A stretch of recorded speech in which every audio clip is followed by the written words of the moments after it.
This September 11 picks edition of the MLB Gambling Podcast on the Sports Gambling Podcast Network is brought to you by DraftKings Sportsbook.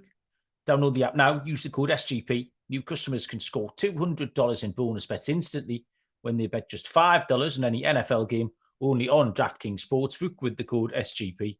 We're also brought to you by Game Time. Snag the tickets without the stress. Use the promo code SGPN on your first purchase to save $20. Download the Game Time app. Use the promo code SGPN. We're brought to you by Underdog Fantasy. Play the Underdog Pick'em in college or NFL. Win up to 20 times your stake in one game. Use the promo code SGPN at Underdog Fantasy for a 100% deposit bonus up to $100. And finally, brought to you by Hall of Fame Bets, the sports betting research platform for parlays, player props, and game lines. Download the Hall of Fame Bets app or visit hofbets.com. Use code SGPN to get 50% off your first month and start making smarter bets today. Welcome, everybody, to the MLB Gambling Podcast on the Sports Gambling Podcast Network. My name is Malcolm Bamford, coming to you from Newcastle upon Tyne in the northeast of England. Today is Sunday, the 10th of September. We are here with a full slate and an extra game of MLB action for Monday, September the 11th. Joining me is Mr. Lonte Smith. Lonte, how are you doing? Doing good, man. Can't complain. Got a loaded slate, some good series coming up. I know everybody's focused on football, but hope we can get some winners across the board to make people remember that it's still some baseball going on. Well, yeah, it was a nightmare for me trying to track one of you American people down who wanted to do the show today. I thought I was going to be left by myself all day. Everyone I couldn't find, they were all scattered like rats. Dylan, Moonaf, Scott, nowhere to be seen. But you stepped up, Lonte. You're here for me. That's what I'm here for, man. Yeah, we're trying not to make it too football heavy. You might have noticed I've moved into the. I'm in the TV room. I'm doing a Moonaf. I've got the red zone on right in front of me, but not doing great. Not doing terrible. I just said before we started recording, though, Lonte, that everything I've listened to in the last couple of weeks, podcasts, TV shows, articles, you name it, Steelers. People who've done months of research. I'm one of those people. Yeah. And Dave, the sportsbook consig who comes on this show, his favourite saying is nobody knows shit. And never was it more demonstrated than in that Steelers game, which was pretty much game over after 3 drives. So, yeah, there you go.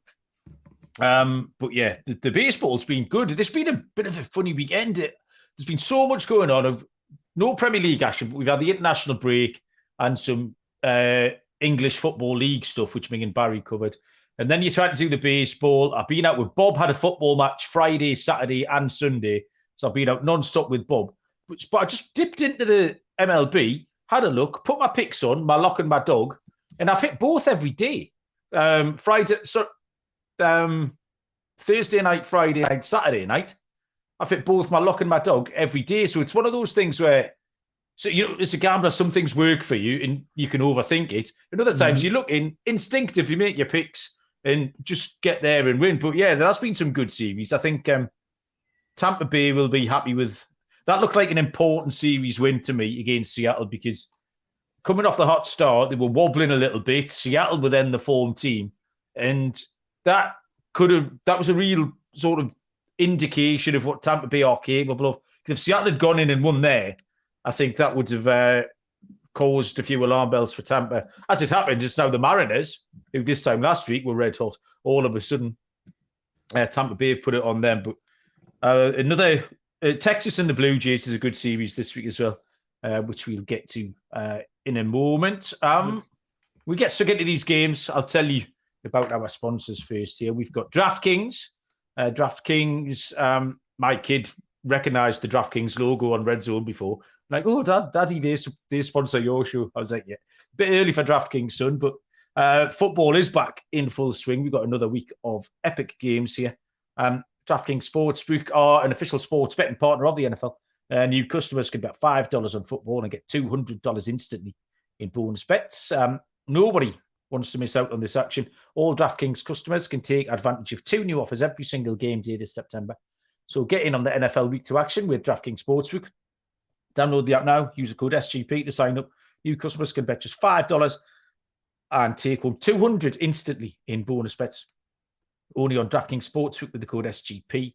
The crown is yours. Gambling problem, call 1-800-GAMBLER or visit www.1800gambler.net. Gambling problem, call 1-800-GAMBLER. See DraftKings.com/sportsbook for details and state-specific responsible gambling resources. Bonus bets expire 7 days after issuance. And Game Time, our tickets people, outstanding service here from Game Time.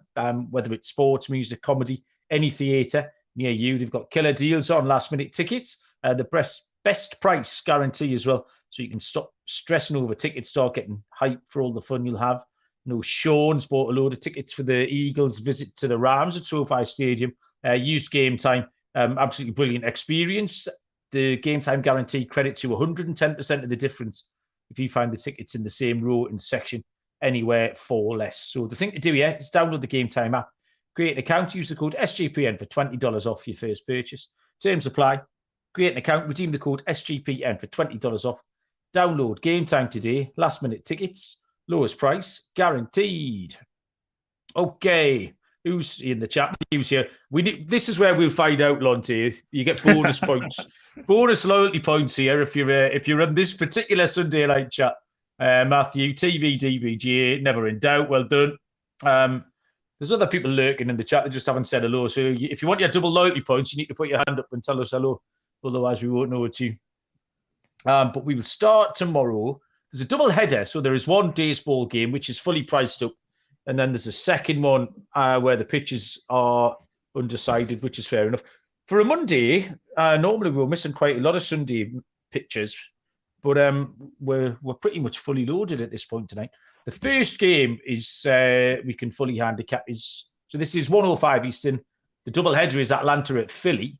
And this early game is Charlie Morton taking on Taiwan Walker. Atlanta minus 140, Philly plus 154, and a total of 9, Lunty. Yeah, so I like the Phillies here. So let me get this straight. So it's not Strider and Walker. It's Walker. They must have bumped Strider down to the second game.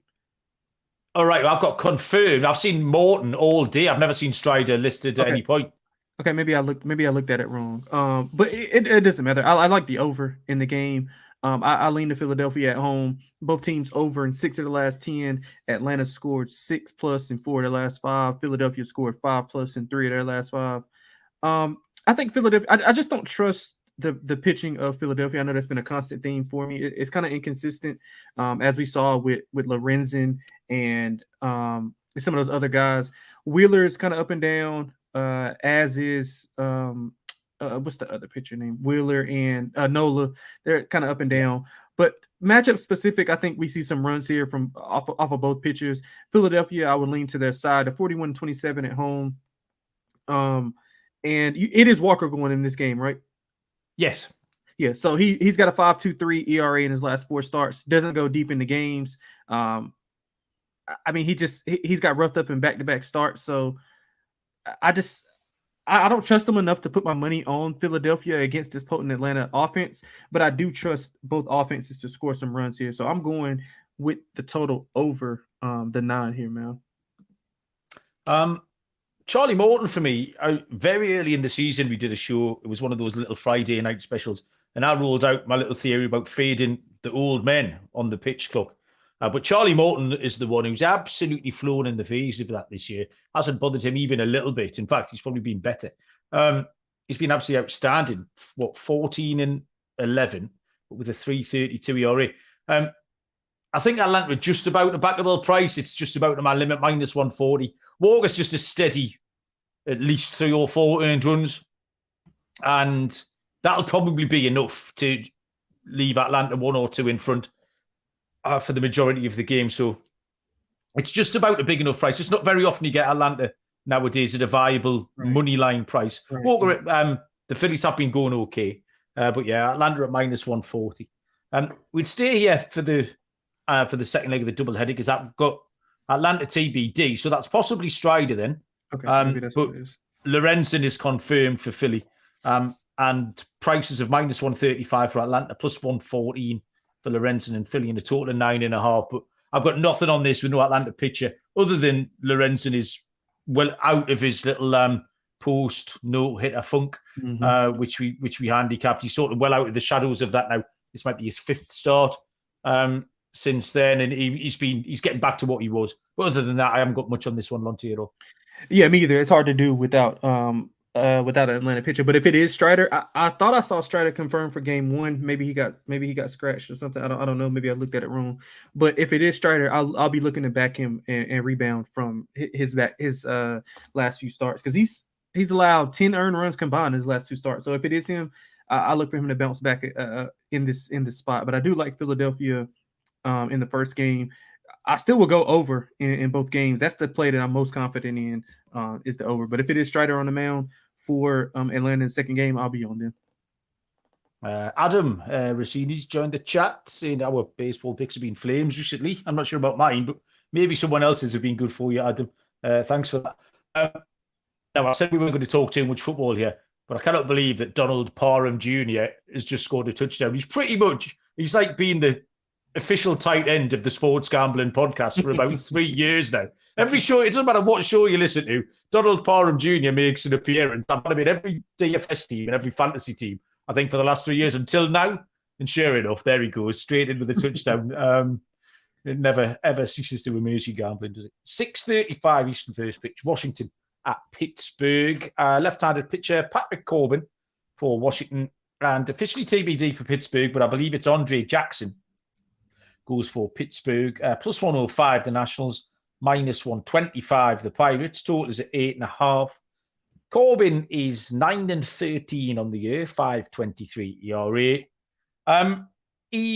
During June and July, he sort of got it back. He started terribly and was okay. He was serviceable in the middle of summer.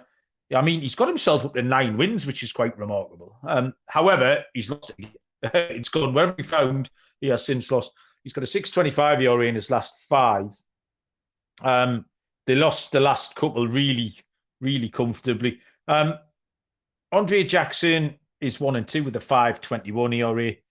He gave up 6 earned runs in his last start against Milwaukee. I didn't want either side here, but it does look like runs. I don't know how we can avoid runs in this. 8.5 looks way too low. Both starting pitchers rocking an ERA above 5. Both offenses are very capable. We've said all season that Washington can break out in various spots. They're good against lefties. I think Jackson's a righty as it goes. But yeah, it just looks like runs, Lonte, this. Yeah, I couldn't pick a side either. But if I had to, I would pick Pittsburgh. I mean, they're playing better right now. And Corbin, I think some of his metrics are, from early on in the season. He's been going a little bit better lately as he progressed to the end of the season. So I think that's kind of skewed. So, like, say for instance, if this game was being played, in like 3 months ago, the price wouldn't be this short. I'm assuming. That just goes to show you he's improved throughout the year. But I agree with you. I like the over. Both teams over in 7 of their last 10. Pittsburgh 43, 25, and 3 to the over at home. So they're hitting the ball really well. I think we see some runs here as well. I think we see a 6-5, a 7-6 type of game here. So I will agree with you with the over. Lacadarius, if I've pronounced that correctly. A, he's touting the D-backs for the World Series, but B, he's also saying my accent is on point. If you ever phone a call centre from this country and if you don't get through to like Bombay or somebody, if you don't get an Indian person, the person you'll get will have my accent. They only employ people from Newcastle just because I think we could sell anything to anybody. This accent is just, we can talk people down if people are having a customer complaint. If this accent talks them off the ledge, and we can sell you anything you want. So yeah, you get through an English call centre. This is the accent that you get. So we're well known for it. Lacadarius, thank you very much. Where are we going? 6:35 Eastern is the St. Louis Cardinals at the Baltimore Orioles. We have Dakota Hudson for St. Louis. Dean Kramer will take the ball for Baltimore. Plus 136. St. Louis minus 142. Baltimore total is at 9. Dakota Hudson is 6-1, 4.43 ERA on the year. He had a good start against Pittsburgh, which was a couple back, I think. But that is the outlier, really, for Hudson. This is a tricky assignment as well, going into Baltimore. Kramer is 12-5. He has a 4.07 ERA. But he's been outstanding lately. He's given up 1 earned run in his last 3 starts. And Baltimore did cover in all 3 of those as well. They've won 7 in a row. They scored 34 runs over the weekend, or sorry, Thursday, Friday, Saturday anyway, the last 3 games. And even before that, they scored 5, 6, 8, and 7. Just plenty. I mean, 5 is a floor, is a baseline for Baltimore. I think they're going to make it really tricky for St. Louis here. Baltimore will win. -142 is a bit skinny. I've got no problem with taking the run line at all. Yeah, they keep covering. They're absolutely full of runs. St. Louis have been a little bit feistier lately, not just abject, but they're still not a very good baseball team. Baltimore run line +140, please, for me, Lonte. Yeah, I like the run line. I like the team total to go over. I'll even, as long as it's under 150. I know it's kind of hard to stomach, but as long as it's under 150 with this Baltimore team, I think it's hard not to bet on them right now. I mean, they've won 8 of 10. The offense, like you've mentioned, they've been crushing the ball. They've scored 10+ runs in 3 straight. All of those are being on the road. You mentioned how good Kramer's been. 8 straight starts without allowing more than 3 runs, 2.35 ERA, and 38 to 15 K to walk ratio. Hudson, he's been okay. He was going along well versus Atlanta, but he kind of had one bad inning and it kind of pushed him up. But St. Louis has won 6 of his last 7 starts, but he has allowed 10 earned runs in his last 2 road starts. So the home road splits are going to be there against this Baltimore team. I think he kind of struggles. Baltimore returning home where they're phenomenal. I like Baltimore any way you can get them. Team total over. I love the run line, like you mentioned, at that plus price. Even we'll lay 1.5 unit on that money line at anything under 150. Yes, we love the 1.5 play at the -150. Yeah. That was one of Noah's favorite players on the show. 707. Is that right? Or we got a 705 up there? No, we haven't. 707 Eastern first pitch. The Texas Rangers at the Toronto Blue Jays. Now, this is the series of the week, probably. Wild card hunting, both of these teams. Dane Dunning for Texas and Chris Bassett for Toronto. +124, the Rangers. -135, the Blue Jays. 8.5 or a 9 if you want it on the total, Lonte. Yeah, I'm going to take that 8.5 and go over. Toronto is, I mean, they're pretty much my nemesis. Them and San Diego, I can't get enough of them, and I always lose on them. But I think Texas is like in a bad spot right now. I mean, they've lost 7 of 10. They don't look good at all. Offense has only scored over 3 runs once in their last 5. Toronto, while they do have their own deficiencies, they are 36-30 at home. They've won 7 of 10. I just think it's simple math. I mean, I think they're a better team at this point in time in the year. It's much more about like who is the better team and who's reeling it in. I mean, it's not going to be too much of what we used to do or what we did, 2 months ago as far as handicapping and breaking down the numbers. Most of it is going to be who's playing better, who's hot right now. And that's how I form most of my bets, as well as looking at some of the numbers. But it's not as numbers based late in the season. But I think Texas is going the wrong way. I like Toronto at home. Take that with a grain of salt because I usually like Toronto anywhere I can get them. But I think I'll go with the Toronto and the run line here. And I also lean to that 8.5 to go over. I mean, isn't that exactly kind of how we handicapped Texas and Houston last week for most of the time? For like the Verlander Scherzer matchup, there was nothing in that, but you're 100% right. You take the team that are rolling, and they absolutely blew them out of the water. This is the same. Dane Dunning to me looks tired. He's had a good year, but he just looks like he needs his time off now. 9-3-4 and 300 in his last 4. Bassett, on the other hand, is getting stronger. 2 back-to-back 8-inning efforts from Chris Bassett. I agree with you. I can never get the Blue Jays right, but I'm taking them here, just in that horrible price range that I don't like. But yeah, Toronto -135 on the money line will be my pick here. 7:10 Eastern is the D-backs at the New York Mets, where Zach Davis will take on Jose Quintana, left-handed pitcher. It's +126 for Arizona. It is -125 for the Mets with a total of 9. Zach Davis is 2-5 on the year, 6.81 ERA. He had 2 decent starts recently, but then was poor against Colorado. We did wonder, I think we handicapped, I don't know if you were on the show when we handicapped Zach Davis last time, and we were sort of scratching our head about these decent starts. But yeah, and then he sort of blew up again against Colorado. He really sucks quite hard on the road, 8.38 ERA. Oddly, he's only started 4 home games. Sorry, 11. He started 11 home games and only 4 on the road all season, which I don't think that's intentional. Just been a quirk of how it's fallen for him. The D-backs have picked up a little bit. Lacrodarius is right. They've won 4 on the spin. Quintana also has a record of 2-5 with a level 3 ERA. And he's just been great lately. 13 innings in his last 2 starts, 1 earned run. I just don't trust Davis. I don't trust that little mini revival he had. The Mets are still a decent home team. As much as they've had their problems this year, they're still over 500. I think they're 2 games above 500 at home. Quintana's going along really well, and I worry for Davis.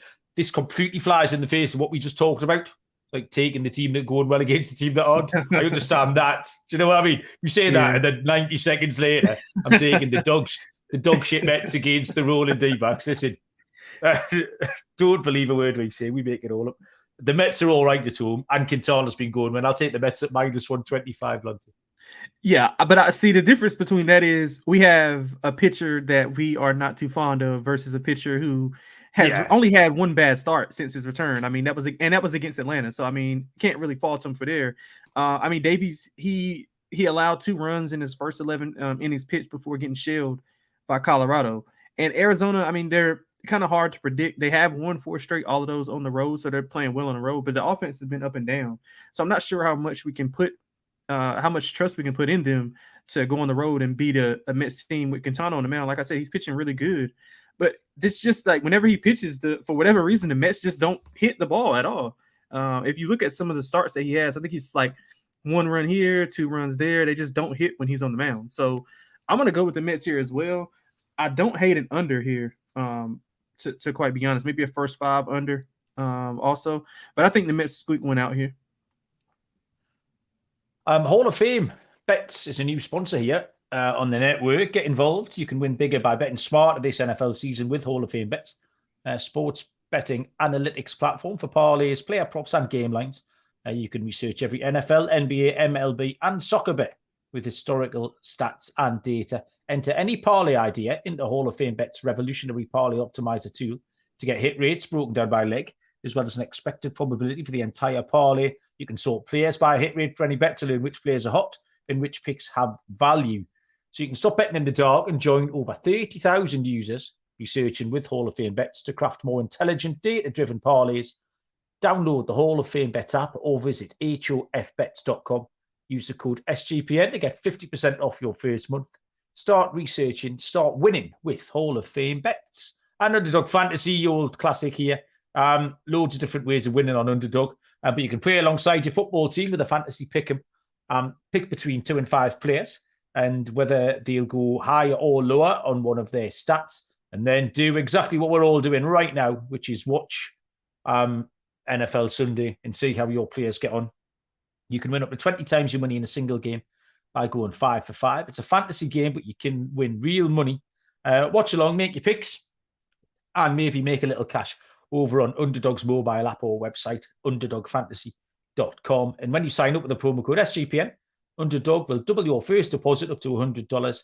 Underdogfantasy.com, promo code SGPN. 7:10 is the New York Yankees at the Boston Red Sox. We have Clark Schmidt going for the New York Yankees. We have Cutter Crawford going for the Boston Red Sox. It's plus 136 on the Yankees. It's minus 126 on the Boston Red Sox. Now, I just need to check in on how ridiculous the Yankees are being tonight. Have you followed any of this game at all tonight, Lonte, the Yankees game? I had it on the screen when because it was a good pitching matchup with Burns and Cole, and I saw them getting no hit, and they pulled Burns. Say it again. Yeah, go on, man. I seen them. They pulled Burns, and then the no hit was broken up. So I turned away from it after the no hitter got broken up, but I haven't watched it since. When was that? When did the no hitter get broken up? It was during the 10th inning or 11th inning. Yeah, all right. Yeah. I was just going to say, they got no hit until I thought it was the 11th. They got no hit until the 11th inning. Yeah, there we go, 11th inning. As it happened, Milwaukee had scored 0 runs anyway, so it's then gone to extras, and the Yankees have won in 13. Now, I had issues last week with the Yankees, if you recall. Oh yeah.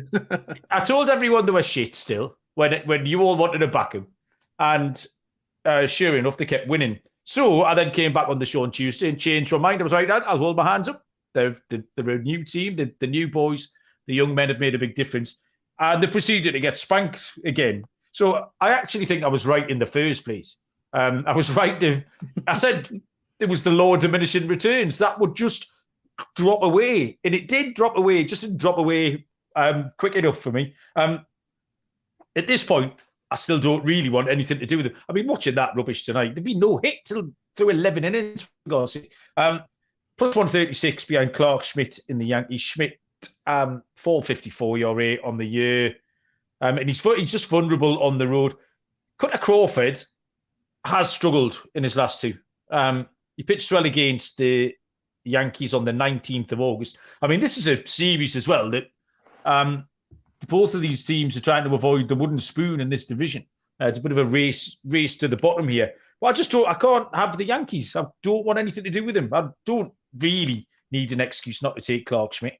But yeah, just witnessing that again tonight. Boston are quite good at home against New York as well. He pitched well against, like I say, against the Yankees last time he faced them. That's good enough for me. Minus 126, Boston on the run line, Lonte, please. Yeah, I like Boston on the run line also. I think they've won 5 straight versus the Yankees, all by more than 2 runs. Nice. I think they had a few blowouts in there as well. The Yankees are playing well. They have been playing well. But again, I think Boston's lost 4 straight. So they're going to have a little bit of, I guess they're going to have a little pep in their step, especially with the Yankees coming to town. It's always a big game. I guess a little less big from them being bottom dwellers right now. But they'll still get up for the game. I just think after that emotional win that the Yankees just had 4-3 in extras, they probably expended a lot of that bullpen. So who knows how those arms are going to be tomorrow. Yeah. So I like Boston here. I'm pretty sure they'll win 5-1, 6-2 type of thing. I do love it when you throw out a correct score. That's one of my favourite things. We've been pretty lockstep here so far. This is quite worrying. Yeah. 7:40 Eastern first pitch, the Tampa Bay Rays at the Minnesota Twins.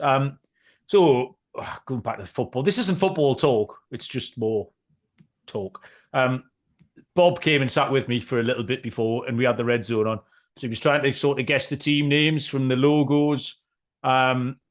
Obviously the Jaguars he got and the team. So he was trying to get for Tampa Bay. His guess was the Tampa Bay Pirate Ship Guys, which is that's a good name for why aren't they called that? They should definitely change their name to the Tampa Bay Pirate Ship Guys. I'm all for that. I think that could change their fortunes again. Tyler Glasnow for the Tampa Bay Rays is minus 110. Sonny Gray is plus 108. Total is 7.5. Yeah, good looking series. This one, Tampa Bay will feel a lot better after that sweep of Seattle, Lonte. Yeah, this is definitely a good series. Definitely a tough game, as indicated by the line. I really couldn't make a convincing case for either side. I think it kind of boils down to this, Mal. I think you got to pick which pitcher you like better. I mean, both teams are playing extremely well. They've won 6 of 10. Tampa Bay really good on the road. Minnesota solid at home. Tampa Bay did sweep Minnesota back in a June series, but they won the games pretty handily. They outscored Minnesota 13-3. But again, 2 different teams at 2 different times of the season. So I personally like Glasnow a little bit more. I mean, he's been great this year. Only 1 bad start. He is allowed 1 earned run or less in 8 of his last 12 starts. So, I mean, Gray's been kind of up and down, and I can't really get a good feel or good grasp on him, but Tyler Glasnow and the Rays are one of the teams that I have been getting right. And, I mean, I think the price is right on. I think it's just a matter of preference. Like, who do you prefer in this spot? And I think Tampa coming off that big series win against the Mariners, some people might be looking at a letdown effect, Minnesota being at home. So I could see it for both ways. I'm going to lean with Glasnow and the Rays here, but it wouldn't shock me if Minnesota won. I think it's going to be a good series. No, I think you're right.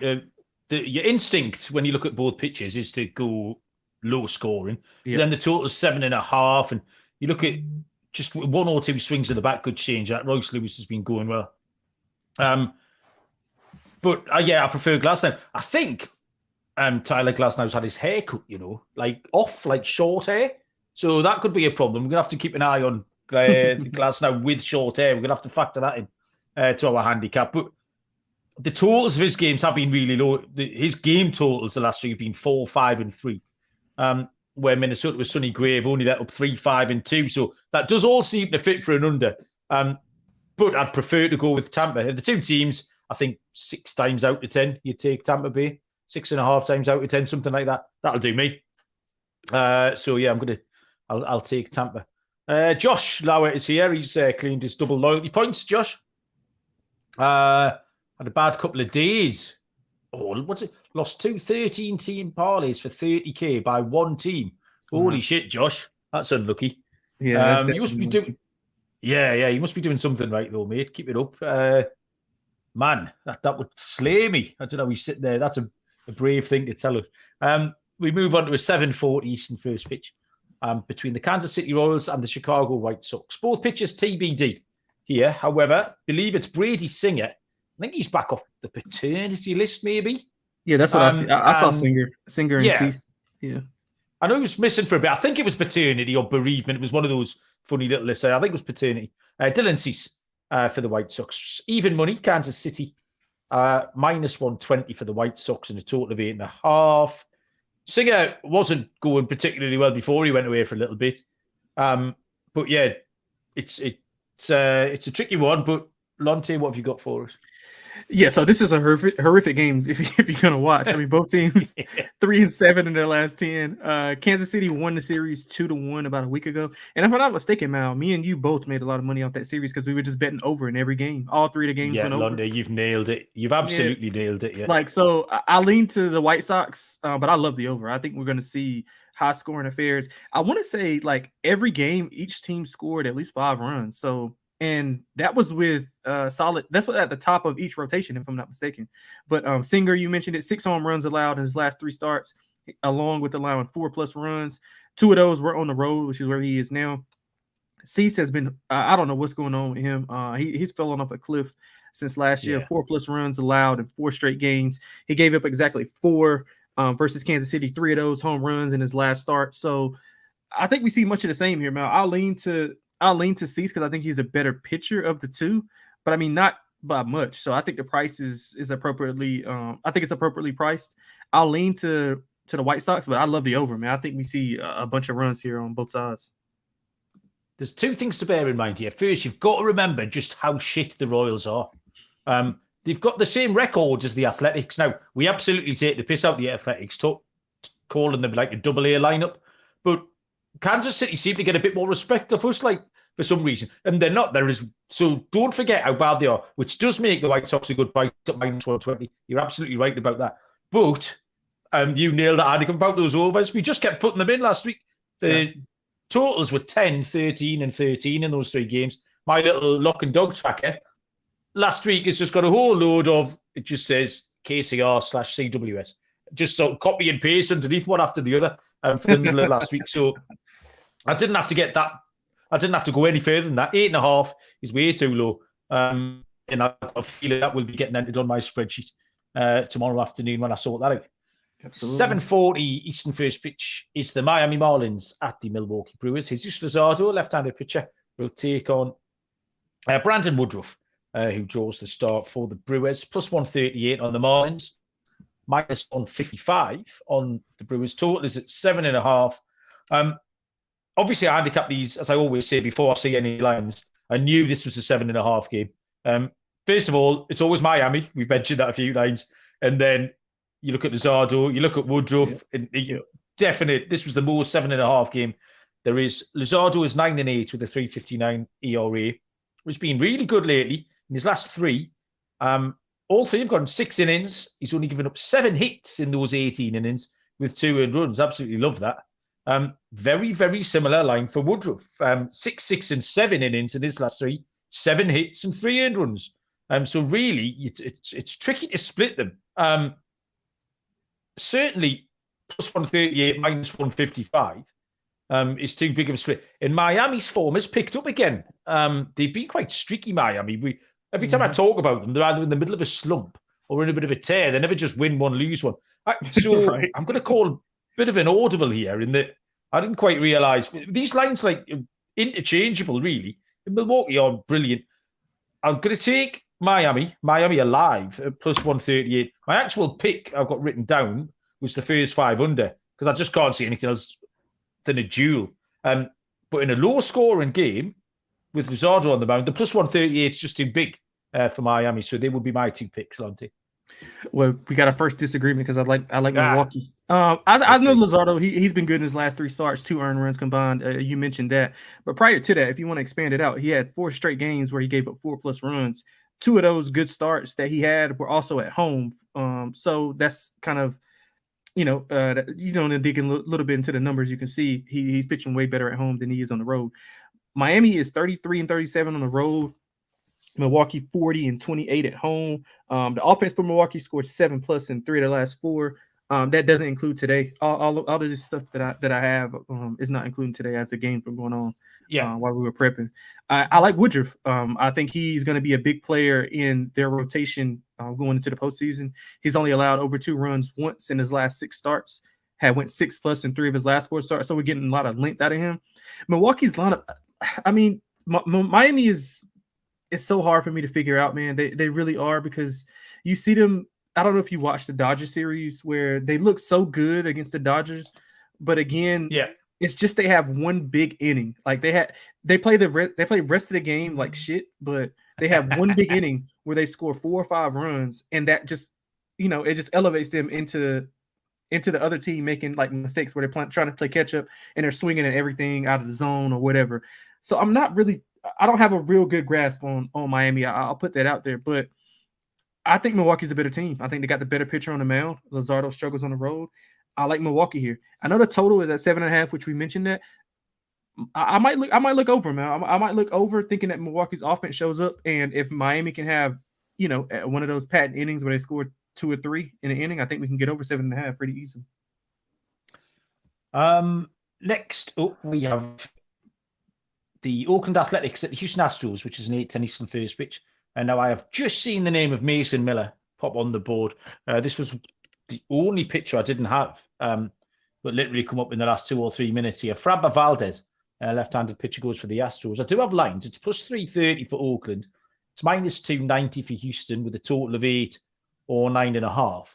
And seeing this name of Mason Miller's thrown me a little bit. Because I was happy sort of not to handicap it, because what can you do? Like, you've got a minus 290 favorite. There's not too many directions you can go with it. So I'd sort of lazily written down a Houston alt run line, thinking I was waiting to see sort of Ken Waldichuk or someone's name pop up. But Mason Miller is all right. He hasn't been here since the 9th of June and pitched okay. So I don't know if he's been injured or just been sent down again. I don't have that information. I hadn't seen his name at all. I wasn't prepped for him, so apologies for that. But he pitched 7 scoreless against Seattle. He pitched 6 innings, only gave up 2 against Kansas City. He pitched 2 against Toronto scoreless. That sounds like he might have got out injured in that game. But he's been all right. So overall, he's only pitched, 23 innings, but with a 3.09 ERA. Now, Framber Valdez is fine, 11-9 on the year, only giving up 3 earned runs, and as in his last 3 starts, that's over 20 innings. So that's good enough to win it. But Mason Miller can hold them. I'm now leaning towards that under. And this was the weird thing on the books. I saw 8s, and I also saw 9.5s. That's the second time in a week that I've seen this kind of disparity in lines that the books are putting out without the pitcher. So if there's 9.5 still kicking around, I'm happy to take Oakland. Oakland are not going to score many runs, which means Houston would have to do most of the heavy lifting here. So Houston could get a 6-1 or something like that. So yeah, I'll give them a chance. I'll take the under 9.5, Lonte. Yeah, I got nothing on this game. I handicapped 2 wrong pitchers. I seen Waldichuk and Valdez. I thought that's Valdez is good. Yeah, you're right with Valdez. And it was. I seen it at. They had it lined. I think Houston was like minus 400. Like it was a huge favorite. But yeah, I would just look at the Houston team total to go over, man. I mean, your handicap pretty much summed it up. It's just tough to back a team like Oakland unless Blackburn's on the mound. If Blackburn's on the mound, I'm all in. I'm all in. Or if it's against a middling team, not a team of Houston stature. So I like the Houston team total to go over. You made a compelling case for the pitcher, but again, I mean, it's the Houston Astros at home. That lineup is probably going to mash. So I like the Houston team total to go over. We hit Oakland in a nice spot last week, didn't we, midweek? And tried to double them up with Colorado and the Colorado crazy dog shit. Yeah, Colorado were in front. They blew it late on. It was the 10-1, the 10-1 double. But yeah, it was a brave effort. But yeah, sometimes you can still get Oakland at a funky price. 8:40 in first pitch is the Chicago Cubs at the Colorado Rockies. We have left-handed pitcher Jordan Wicks going for the Cubbies. And TBD for Colorado, we believe it is Kyle Freeland. The Cubs are minus 166. The Rockies are plus 140, and the total is 11.5, Lonte. Yeah, can't bet Colorado. I mean, they lost 8 of 10. So inconsistent offensively. The Cubs are a bet on team for me. They play solid on the road at 36-33. They're dominant as a favorite, 46-30 as a favorite. Wicks, small sample size, of course, but he hasn't allowed over two runs. Freeland, on the other hand, 4+ runs allowed in 3 of his last 5, 7+ hits allowed in 8 of his last 10. So he's given up a lot of contact. I think that's the wrong way. You're going the wrong way if you're giving up a lot of contact against this Cubs lineup, especially at the top. So if you want to look at the top of the lineup and get some props, total base props, HRR props for the top of the lineup for the Cubs, I think we see them smash in this spot against Colorado in Coors. So if you're looking at a team total to go over first 5 and full game, I'll split a unit there. But I think Chicago rolls here, man. Completely agree with you. Yeah. The minus 166 is a bit short. You could put it in a parlay, something, but I'm out to take them on the run line. They won comfortably tonight behind Kyle Hendricks. I think Bellinger and Swanson were involved in the run scoring there, and they're the sort of names who are going to do the damage tomorrow. I like Wicks. I've quite enjoyed watching him. I've caught a few of his starts. I get quite a lot of daytime starts in Wrigley Field that I can watch here before I go to bed. And Wicks, I've caught a couple of times. He's been fine. And Freeland occasionally goes okay, but that's about as good as it gets. Like you say, 2-8 in the last 10 for them. Lost 3 in a row. You just can't do anything else except want to take the Cubs. And if you're doing that, take them on the run line. You'll get plus money. Okay, next time is, where are we going? 9:40 in first pitch. The LA Angels at the Seattle Mariners. We have Reed Detmers for LA, and we have Logan Gilbert for Seattle. 2 lefties going here. Plus 188, the Angels. Minus 225, the Mariners. Total is low. It's 7 or 7.5. Reed Detmers, 3-9, 4.82 ERA. Just really, really up and down now. Couple of decent starts. Sometimes he throw a short one in. He's just kind of all over the place. The Angels did get a win on Saturday night, but they're very much in that bucket of teams that you talked about earlier on, like Texas, that we just don't really want anything to do with. And Seattle the other way around. Now, Seattle have had a bit of a chased inning experience in Tampa this week. Gilbert's going along fine, 12-5, 3.61 ERA. He's 3-0 in his last 5 with a 3.38 ERA. Seattle have scored loads of runs in his starts. Seattle at 10 over 500 at home. This total, if you can find a 7, just take the over. The Angels can help out with a couple, but Seattle have got a good offense. Julio Rodriguez is still absolutely raking. 7's too low. We can get a 6-2, 7-2 kind of game here. Seattle's favour. Behind a good Gilbert start. So yeah, I'll take it over 7, Lonte.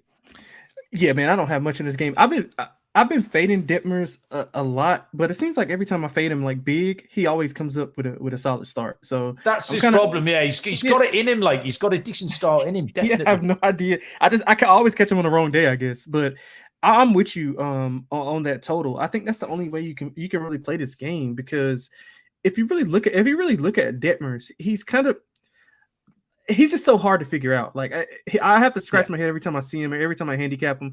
And this is a good spot for Seattle to bounce back from that series loss that we mentioned earlier. So I think Seattle's in a good spot. I like Gilbert a lot. I think he performs well at home. So I'm going to go with Seattle here. Don't hate the team total over as well. So a couple of pitchers on this slate, I think, in different organizations, I think would be great. Detmers is definitely one. And the other one's Dylan Cease, because we know Dylan Cease is capable. Like, if I just saw Dylan Cease somewhere else next year in a different uniform, it wouldn't, if he could be easily be an SV1, it wouldn't surprise me in the slightest if we're sitting here this time next year talking about Dylan Cease just throwing 7-8 innings of shutout ball. Yeah, he was in the Cy Young. He was in the Cy Young debate. Like, so, I mean, he's got it. It's just, I mean, the White Sox are just so trash. That's it. Yeah, the Angels and the White Sox have ruined both of them too. So they've definitely got potential to fight back. The penultimate game on the card is a 9:45 Eastern first pitch between the Cleveland Guardians and the San Francisco Giants. We have Gavin Williams for Cleveland. The Giants are TBT, but it's Alex Cobb. It's one of the two pitchers they've got. Yeah, no, it doesn't matter. Listed. It's him. Plus 114 for Cleveland, minus 135 for the Giants. Total is 8, Lonte. Yeah, man, it's hard to know with. I at least want to know who's going to throw to open it if it's going to be for San Francisco, but I don't have a good grasp on them either. I know it's kind of off topic, but Jason Dominguez torn UCL for the Yankees, so he's probably done. Oh, really? I didn't see that. Yeah. Aaron Boone just spoke to the press. Oh, no. Right. That sucks. So yeah, this is a hard game for me. It's gonna be hard without San Francisco. I do like Gavin Williams, but I think I'm probably in the minority for saying I think he's solid. I think he's solid, but he's too up and down. He's not consistent enough. But depending on what was the price again for it, or was there a price?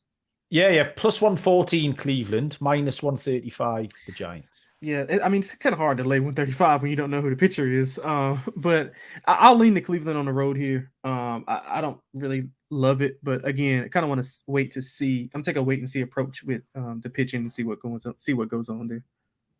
Yeah, I just had the look of a slow burner here. Two offenses that don't score tons of runs in a big old ballpark. Alex Cobb is good at home. I like Gavin Williams a lot. He just throws so many pitches. Yeah. Holy shit. Like, you get to the end of the first and you think, oh, he had a good inning then. And then you notice he threw 41 pitches. And you think, well, how did that happen? Like, right. It's just walk, 9 pitch at bats. He's fouled another 7 off. Like, just get on with it. But yeah, both these can go okay. Slow burner, first 5 under. Johnny Boy has joined us to say hello. Johnny Boy, beautifully, poetically put, Johnny. Anyone else just hoping to cash their season win totals? I'm eating shit in MLB. I'm actually having a solid week this week now, man. I'm like 39-25. Yeah. We'll see we're going along okay. You stick with it, Johnny. We're going to finish strong. We're going to come late down the stretch here, save everybody's season. The last game is a 10-10 Cowboy time. Eastern first pitch. The San Diego Padres at the LA Dodgers. Pedro Avila for San Diego, and left-handed pitcher Clayton Kershaw for the Dodgers. Plus 180 on San Diego, minus 218 on LA, with a total of 9.5. Lonte finishes off with a winner for Johnny. Yeah, man, it's pretty straightforward for me. The Dodgers own San Diego. They've won 4 of the last 5 versus them. Their wins are about 6, 5, and 4. So that's not fluky at all. San Diego's 28-40 on the road. The Dodgers 47-24 at home. The Dodgers have been scuffling a little bit. They've lost 6 of 10, but I think they get back on track here. Kershaw on the mound. It's too big of a price to lay. Try to lay a reverse run line, minus 2.5, and maybe you can get it to even.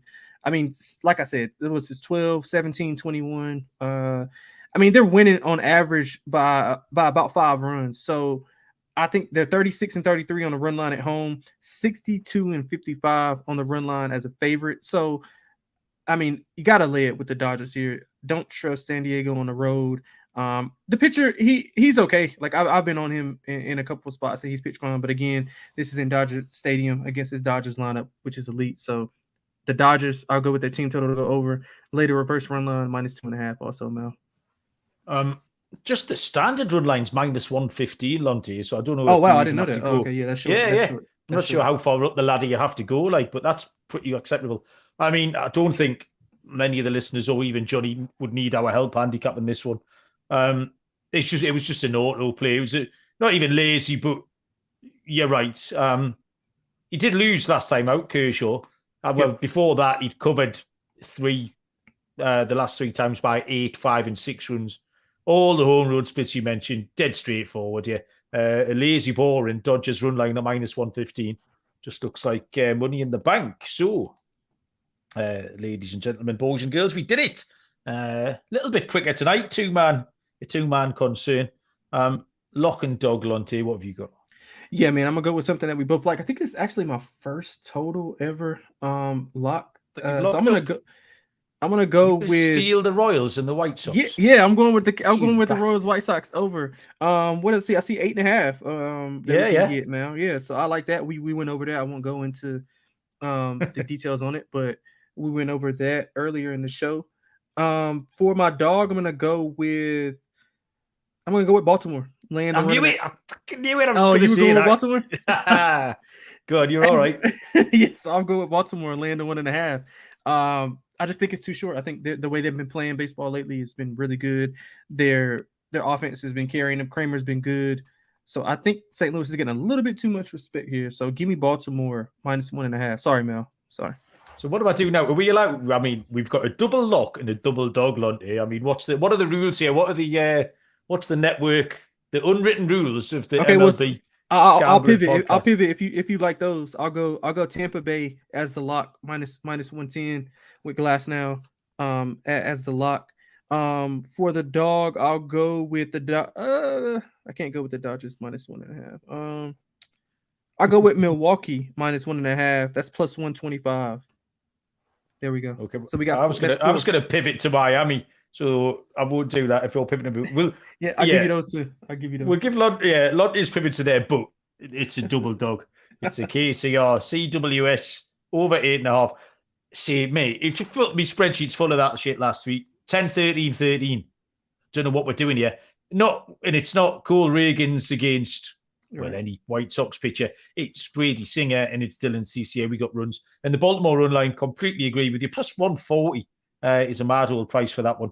Kramer's been good. Baltimore could smash up anyone. And certainly Dakota Hudson could be in the firing line.